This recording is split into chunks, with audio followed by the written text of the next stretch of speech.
You might assume that the size of the country's land area is one element that makes it influential. But what some countries lack in size, they definitely make up for in fascination. In fact, I'll bet you probably don't know most of the examples coming up. So let's look at the top 10 smallest countries in the world.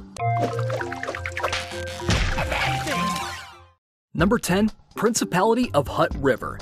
Australia is a huge country, but did you know that within this colossal landlocked territory lies a micronation that fights back to maintain its self-proclaimed sovereignty? I'm referring to the Principality of Hutt River, which is only 75 kilometers squared big. Found somewhere in the region of Western Australia, it was created around the 1970s by 5 families headed by Leonard Casely. He declared himself as His Royal Highness Prince Leonard of Hutt, using the British Treason Act of 1495 as a ticket. They did this as a result of opposition to the Australian government, after a scuffle over wheat quotas ensued. Back then, Australia and the Principality had a heated disagreement, but have since made peace. Did it endure? Not exactly. Recently, the micronation was slammed by the Australian Tax Office with income taxes amounting to more than $3 million. They lost even after an appeal, so they plan to move the case to the High Court. With this, the gloves are off once again. Number 9. San Marino. San Marino is one of the most popular cities within Italy. Are you aware, though, that it isn't actually part of that country? With a land area of 61 kilometers squared, it's an enchanting city-state and considered one of the smallest countries ever. San Marino is believed to be the world's oldest surviving republic, being founded way back in 301 AD. Even its size does not stop it from becoming a prominent nation, which is further recognized by many after it joined the United Nations in 1992. As far as the economy goes, it gets the majority of its wealth from tourism, drawing in over 3 million visitors annually. Speaking of tourism, what can you see here? The whole territory itself is the attraction, so much that it had been declared a UNESCO World Heritage Site in 2008. From the narrow streets, rustic squares, and magnificent churches, it brings you back in time. But the highlight of it all is climbing the first tower, which gives you a breathtaking panoramic view of the Adriatic Sea and Apennines Mountains. Number 8. Niue.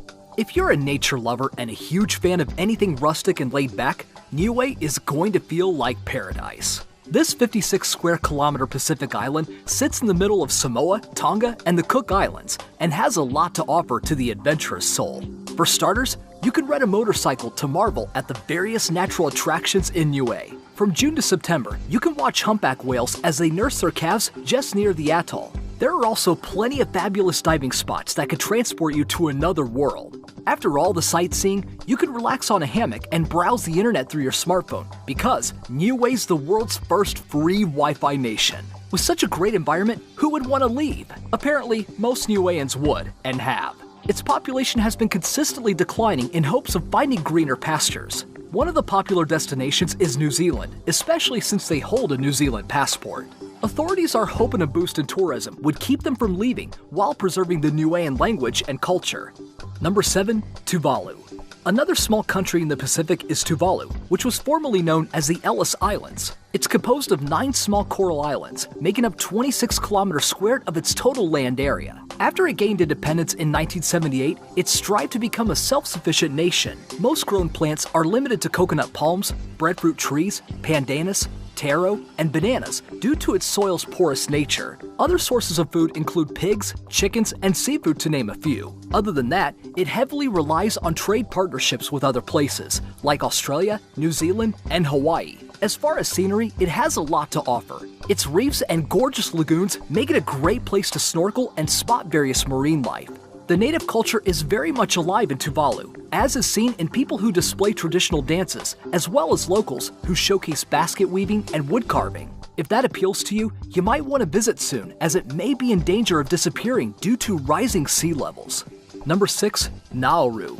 Somewhere northwest of Tuvalu, you can find the country of Nauru. Similar to the former, this 21 kilometer squared territory is on the top of a raised coral island. There are a lot of things that Tuvalu and Nauru have in common. For example, both have porous lands, making the practice of agriculture very limited. But if there's something that sets Nauru apart, it's the fact that it's a favored stopover for migratory birds. With this, bird droppings are widespread, bringing the country its main source of income, phosphate. Mining this substance has made Nauru rich since 1907. Unfortunately, that wealthy streak has come to a screeching halt.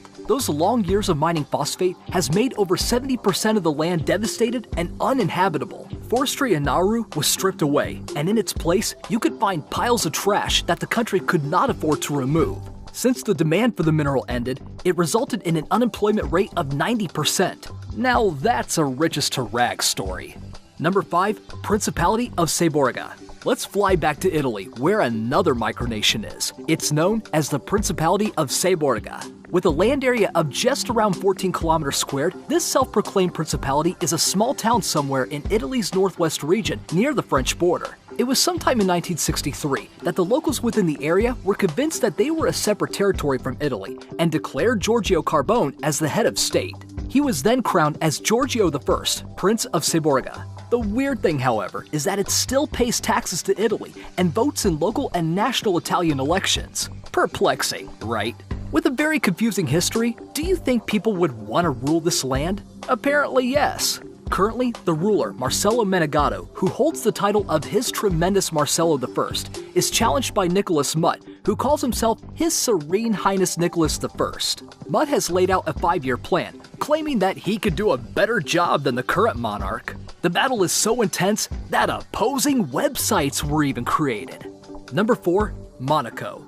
Don't you just hate paying taxes sometimes? If so, you're going to love Monaco. The 2-kilometer square micronation is such a progressive country that it doesn't charge income tax. That's part of the reason property here would cost you over $45,000 per square meter. It's an illustrious place that hosts towering hotels and luxurious establishments, listing the Casino de Monte Carlo as one of the world-famous attractions that attract the rich and influential. Monaco is also known for hosting the annual Formula One Grand Prix since it started in May 1929. Aside from visiting the legendary casino, there's a lot that can be done in Monaco. Marine life lovers would be astounded by the renowned Musée Océanographique de Monaco, which showcases over 450 Mediterranean and tropical species. The Alley Rocher provides a whimsical glimpse into its past, as it retains original features of the old town, while giving a panoramic view of the sea. You'll also get to see the magnificent Palais Princière de Monaco within Alley Rocher. It's truly a life of opulence when you get here. Number 3. Vatican City. Roman Catholicism is one of the biggest religions practiced globally today.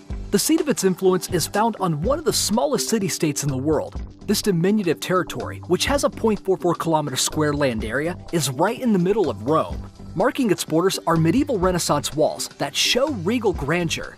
There are 6 entries, but only 3 of them can be accessed by the public. They are the Piazza San Pietro, the Arco delle Campane, and the entry point to the Vatican museums and galleries.